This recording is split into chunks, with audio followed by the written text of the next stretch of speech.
Síntese está de volta e estamos revendo os destaques das sessões plenárias da quarta e quinta-feira da última semana, respectivamente dias 18 e 19 de novembro. Particularmente o julgamento da quarta-feira, dia 18, quando houve a apresentação do voto de desempate do ministro Gilmar Mendes, presidente da Corte, na extradição 1085, o governo da Itália versus Cesare Battisti. No final do bloco anterior, nós vimos a finalização do voto do ministro Gilmar Mendes e, particularmente, uma questão que se tornou extremamente importante nesse processo de extradição. Lídia, já colocadas todas as questões, na verdade a sessão ela se estendeu por mais tempo, houve manifestações dos ministros em diversos dos pontos, particularmente nessa questão do poder discricionário do presidente da República. Então, no frigir dos ovos, como é que ficou a decisão do Supremo Tribunal Federal em relação à concessão ou não da extradição e em relação ao poder ou não do presidente da República em decidir se vai efetivamente executar a extradição, caso concedida pelo Supremo Tribunal Federal? Bem, particularmente com relação à extradição, a extradição foi concedida, embora por uma votação bastante apertada, 5 votos a 4, então o ministro Gilmar Mendes, como ele era o ministro que faria o desempate, ele votou a favor da extradição do Cesare Battisti. Agora, com relação a esse outro lado, que é se o presidente da República deve ou não cumprir a decisão do Supremo, aí já houve uma outra decisão que foi, embora o ministro César Peluso tenha feito uma ratificação dos seus argumentos, novamente trazendo a possibilidade de que o presidente da República deve cumprir aquilo que o Supremo Tribunal Federal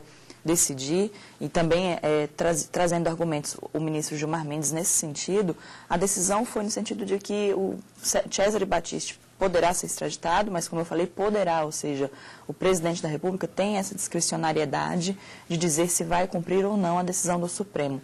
Os argumentos mais importantes trazidos foram aqueles no sentido de que, contra essa discricionariedade do presidente da República, foi o fato de que, se Cesare Battisti, embora o Supremo decida que ele tem que ser extraditado, se o presidente da República decide não extraditá-lo, qual seria a situação jurídica dele no nosso país? Porque o refúgio já não foi considerado um refúgio legal, né? Ele não poderia ser um asilado político porque também não cumpre os requisitos. E também não cumpriria os requisitos de um visto permanente. Então, como é que ele ficaria? Ou seja, o Supremo decide que deveria ser extraditado, o presidente da República decide que não, mas a situação jurídica dele seria qual? Outro argumento trazido pelo ministro César Peluso foi justamente o fato de que, uma vez que o presidente da República já assinou um tratado internacional, ele não teria mais essa discricionariedade, ou seja, ele teve discricionariedade de fazer com que o país fizesse parte desse tratado. Como assinou um tratado, ele agora estaria vinculado àquilo que o tratado diz e também àquilo que o Supremo Tribunal Federal verificou se houve a legalidade ou não da extradição. E um outro argumento muito interessante trazido pelo ministro César Peluso foi com relação à cadeira que o país quer ocupar na ONU. Ele diz como é que o país, em outras palavras, até mesmo como ele diz, ele usa muito essa expressão em outras palavras, como é que o país vai ter direito a essa cadeira se ele próprio está descumprindo os tratados internacionais. Esse foi um dos principais argumentos trazidos. Agora, houve os argumentos também na linha contrária, que foram, inclusive, vale lembrar que esse julgamento ele já vem acontecendo já há algumas sessões, e esses votos eles aconteceram, inclusive, ao longo das sessões anteriores. Esses argumentos foram apresentados e, como bem disse a Lídia, ratificados, reforçados na sessão plenária desta última quarta-feira. E outros ministros também se manifestaram, como foi o caso do ministro Carlos Aires Brito, o ministro Carmen Lúcia, que votaram exatamente no sentido contrário. Qual a principal argumentação no sentido de que o presidente da República tem, sim, poder discricionário, como foi este entendimento nessa sessão plenária? Bem, os principais argumentos foram no sentido de que o presidente da República é a pessoa que representa o país nas relações internacionais. Então, não caberia ao Supremo Tribunal Federal obrigá-lo a cumprir essa decisão, até porque ele é a pessoa que representa constitucionalmente falando. Então, outro argumento foi no sentido de que a própria lei que rege a extradição, o Estatuto do Estrangeiro, diz que o presidente da República poderá, e não existe uma obrigatoriedade, não utiliza a palavra deverá. Então, esse argumento foi trazido pela ministra Carmen Lúcia. E o ministro Carlos Aires Brito reforçou esse ponto de vista da ministra Carmen Lúcia, dizendo que a extradição é um procedimento que começa no Poder Executivo e que também tem que terminar no Poder Executivo. Então, a finalidade finalidade do ministro, do pedido de extradição seria trazer uma pessoa do país para cumprir uma pena fora. Mas o Supremo Tribunal Federal teria a finalidade de analisar a legalidade, os pressupostos, os requisitos, mas que no final mesmo a palavra definitiva seria do presidente da República. Então, o que ficou finalizado foi nesse sentido, de que o presidente da República é a pessoa que tem a condição, legalmente falando, de se dizer se a pessoa deve ser ou não extraditada. Até por questões políticas, questões internacionais. Outro argumento trazido fortemente pelo ministro César Peluso foi essa questão de, se o presidente da República não cumprir a decisão do Supremo, haveria um conflito entre o direito interno e o direito internacional. Até que ponto seria bom para o país criar esses conflitos? Então, todos esses argumentos foram trazidos, mas também por uma votação bem apertada, ficou definido que ele será extraditado, mas o presidente da... Quer dizer, a autorização foi dada para que houvesse extradição, mas o presidente da República é que decide ao final. Agora, a repercussão justamente destes fatos e dessas questões, ou utilizando até uma terminologia utilizada nos processos, essas questões de fato e de direito, elas continuam tendo repercussão até a presente data, inclusive com relação ao que será feito pelo Poder Executivo. Isso agora, portanto, já nessa expectativa, portanto, repetimos, do Poder Executivo em função dessas decisões. Agora, no plenário do Supremo Tribunal Federal, bom, a sessão foi encerrada, a sessão de quarta-feira, mas a questão ainda voltou ao plenário do STF no dia seguinte, na quarta-feira, por uma questão processual, não propriamente implicando nenhuma modificação, não implicando mesmo em nenhuma modificação em relação à decisão propriamente dita tomada na véspera, que foi a questão, uma questão de ordem levantada pelo ministro César Peluso, relator do processo, em relação à redação do acórdão, ou seja, colocar no papel a decisão tomada pelos ministros do Supremo, no caso, nessa extradição 1085. Qual foi essa questão levantada pelo ministro César Peluso? Porque ele levantou a questão sobre quem escreveria o acórdão, na medida, inclusive, que ele, como relator, teve o seu voto vitorioso, pelo menos no que se refere à parte da concessão da extradição. Por que foi levantada essa questão especificamente? Justamente pelas grandes polêmicas que foram levantadas nesse processo. Então, o que acontece, em regra, é que o próprio relator é que redige o acórdão. O acórdão é a decisão tomada por um colegiado. Então, quem é o relator redigiria aquele acórdão. Ao final da decisão, existe uma ementa, que é justamente um resumo do que ficou decidido. Tanto é que quando se faz as pesquisas no site de jurisprudência do STF, a gente verifica que existem lá disponíveis para as pessoas as ementas, ou seja, o resumo. Claro que se ela quiser ler o inteiro teor da decisão, ela pode ir até o relatório e ao voto propriamente dito. Mas quando ele se manifesta na redação do acórdão, não é na redação do relatório e do voto, até porque isso foi ele que redigiu, mas sim essa decisão final, ou seja, esse resumo, a ementa, quem é que vai redigir a ementa. Como ele ficou vencedor nessa parte de concessão da extradição, seria ele a pessoa responsável pela redação da ementa. Mas como houve um ponto em que ele ficou vencido, que é justamente nesse poder de discricionariedade do presidente da República de conceder a extradição ou não, ele levantou essa questão, como é que ele poderia redigir um acórdão, sendo que ele ficou vencido nessa outra parte também. Então ele fala que para se manter realmente fiel à decisão do Supremo, ele levantou essa questão de ordem. Então, como a ministra Carmen Lúcia manifestou-se no sentido de que o presidente da República tem esse poder discricionário, ficou aquela indefinição em relação à redação. O ministro César Peluso, então, fez uma sugestão de que ele escrevesse o acórdão em relação a essa parte da concessão e um outro ministro fizesse aquela parte de escrevesse ou redigisse a parte de poder discricionário do presidente da República. Houve até um debate a respeito de o acórdão, então, seria escrito em 4 mãos, ou seja, vários ministros escreveriam um pedaço, e como é que ficaria essa situação? Ao final, então, ficou decidido que o ministro César Peluso redigirá o acórdão nessa parte de conceder a extradição, e a ministra Carmen Lúcia dará um apoio a ele na redação da parte de discricionariedade presidente da República. Então, fechado, portanto, essa questão relativa à redação do acórdão da extradição número 1085. Na sequência, a sessão plenária da quinta-feira continuou com os outros julgamentos previstos para a pauta daquela sessão plenária. O destaque que nós trazemos agora aqui no síntese é o recurso extraordinário 602.072, Maria de Fátima da Luz Araújo versus Ministério Público do Rio Grande do Sul. O relator do processo, o ministro César Peluso. Aqui um recurso extraordinário com base na Constituição Federal em função contra a decisão da turma recursal criminal do Estado do Rio Grande do Sul, que determinou a remessa dos autos ao Ministério Público para prosseguimento do processo penal em função do descumprimento pela recorrente das chamadas medidas homologadas em transação penal. Bom, aqui temos um pouquinho de juridiquês. A transação penal é justamente aquela possibilidade que existe nos juizados especiais de se fazer um acordo entre as partes, que é homologado com a presença, inclusive, do Ministério Público. Então, se oferece essa oportunidade de que o processo seja encerrado ali, mediante o cumprimento de determinadas medidas que são acordadas perante a Justiça.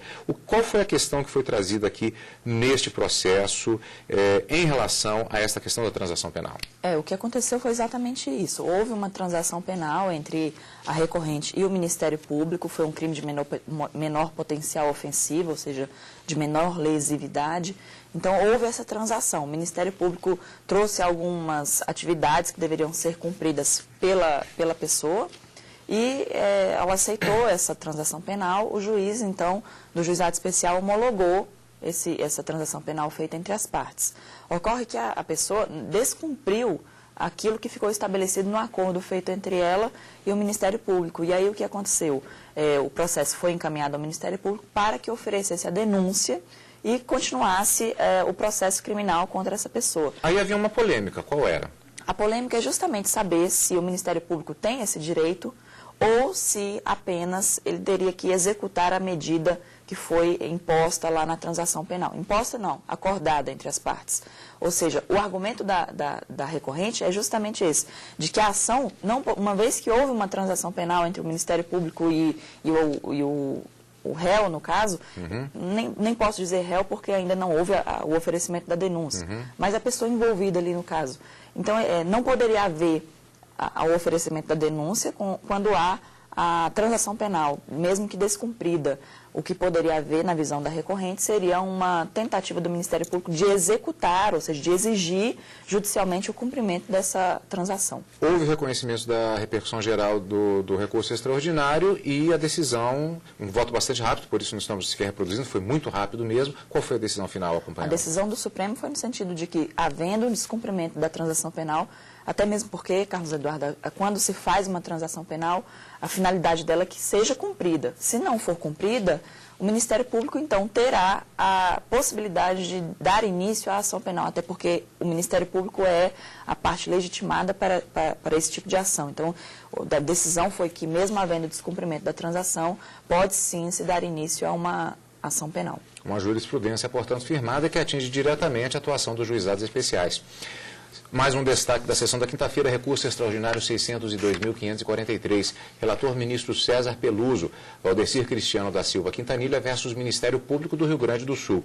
Desta vez um recurso extraordinário contra uma decisão da turma recursal criminal dos juizados especiais criminais do Estado do Rio Grande do Sul, que deu parcial provimento, aceitou parcialmente os argumentos referentes a uma apelação da defesa, absolvendo o recorrente em relação à parte da denúncia que condenou, a parte da denúncia condenando, portanto, absolvendo com relação à parte das denúncias apresentadas e condenando em relação a outras.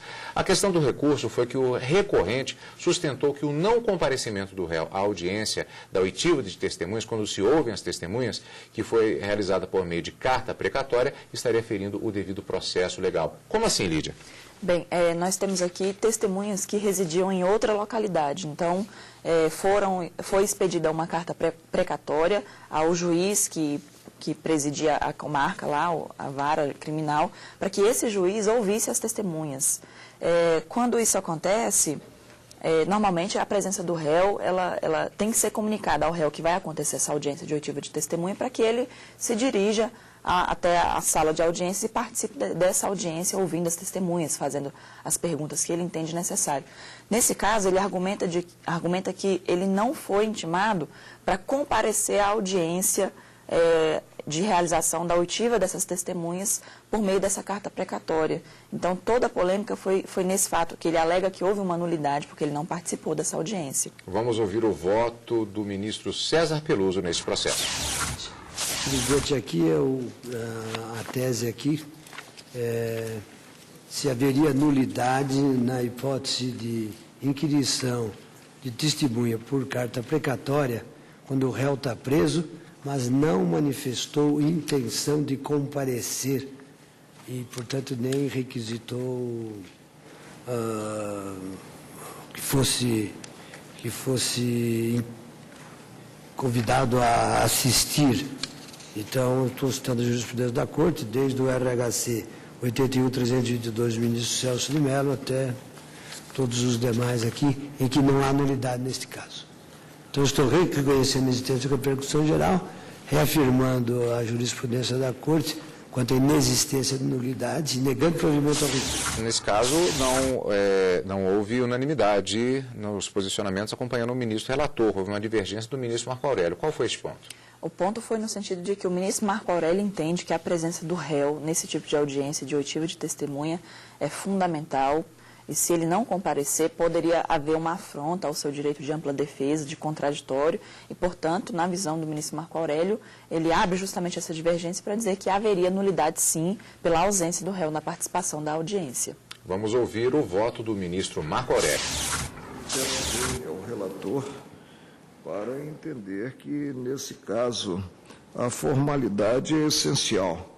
A presença na audiência do acusado para ter-se a sequência dessa mesma audiência. E penso que há precedente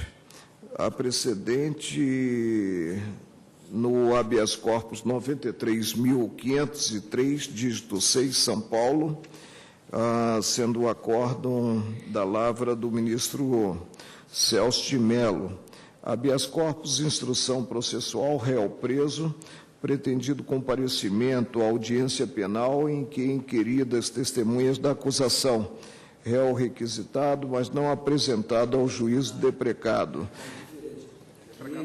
Aqui é precatória em que o réu não foi requisitado e não requereu que o fosse.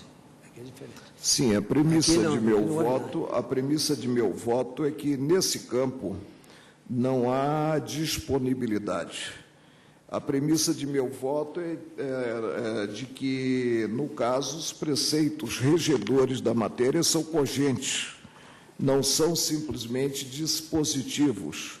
E pouco importa tenha sido requisitado ou não o réu, pouco importa tenha ele manifestado ou não a vontade de comparecer à audiência. Impõe-se a presença do acusado. Por isso eu peço vênia àqueles que entendem de forma diversa para assentar esse entendimento e, portanto, prover o recurso. Bom, Lídia, quem ganhou? Quem ganhou foi a tese justamente do ministro César Peluso, o relator, que entende, então, que não haveria nulidade caso o réu não compareça à audiência de oitiva das testemunhas. Lembrando que já existe até uma súmula que fala que o réu ele tem que ser intimado da expedição da precatória. Agora, com relação à data de audiência, quem será ouvido, quem não será, isso seria ele, por meio do seu advogado, que teria que buscar. Ou seja, ele não tem que ser intimado exatamente de todos os atos processuais. É claro que ele tem que saber que existe uma precatória sendo expedida, mas o dia de audiência, ele que tem que buscar. Já existe súmula e jurisprudência a respeito disso. Então, não há nulidade pela ausência do réu na oitiva de testemunhas. Bem, esses foram os destaques da sessão da quinta-feira e assim nós encerramos o nosso programa Síntese de hoje. Lídia, encontro marcado na próxima semana com mais... Certeza. Certeza, portanto, para acompanharmos junto com você, telespectador da TV Justiça, os processos e as decisões dos ministros no plenário do Supremo Tribunal Federal. Tudo você acompanhando aqui na TV Justiça.